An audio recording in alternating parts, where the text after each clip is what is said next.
જે સૌરાષ્ટ્ર અને મધ્ય ગુજરાતને જોડતો, આણંદ અને પાદરાને જોડતો આ બ્રિજ આજે વચ્ચેનો એક ભાગ, એક સ્લેબ એ ધરાશયી થતાં લગભગ 5 જેટલા નાના મોટા સાધનો અંદર ખાબક્યા હોય એવી વિગતો પ્રથમ પ્રાપ્ત થઈ છે.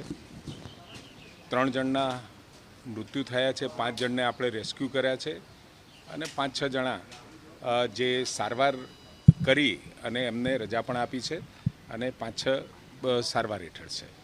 ઘટનાનું કારણ શું? કારણ કે લાંબા સમયથી જર્જરિત હતો એ પ્રકારની વાત છે. 2 દિવસ પહેલાં મુખ્યમંત્રીએ રિવ્યૂ કર્યો, એમાં પણ કહેવાયું હતું કે 243 આ પ્રકારના નાના મોટા બ્રિજ છે અને અમે ડાયવર્ઝન આપ્યું છે. તો આ એમાં હતું કે આદરણીય મુખ્યમંત્રીશ્રીએ અત્યારે જ એમને સૂચના આપી છે કે તાત્કાલિક ત્યાં પહોંચી બ્રિજ એક્સપર્ટ, ટેકનિકલ એક્સપર્ટ ત્યાં પહોંચી જઈ અને કારણોની તપાસ તેમજ આ બ્રિજ 1985માં બન્યા પછી જ્યારે પણ જરૂર પડી ત્યારે મેન્ટેન કર્યો હતો, પરંતુ આ બનાવનું કારણ શું છે અને મુખ્યમંત્રીશ્રીએ એમના તબક્કે 212 કરોડના ખર્ચે આ બ્રિજને મંજૂરી પણ આપી હતી નવો બનાવવા માટે.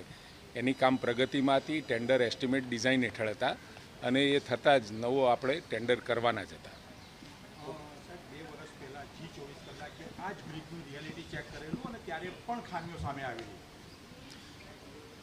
આ બ્રિજની નિયમિત મેન્ટેનન્સ અને મરામત કરેલી હતી, પરંતુ આ કમનસીબ બનાવ અને ખૂબ દુઃખદ બનાવ બન્યો છે.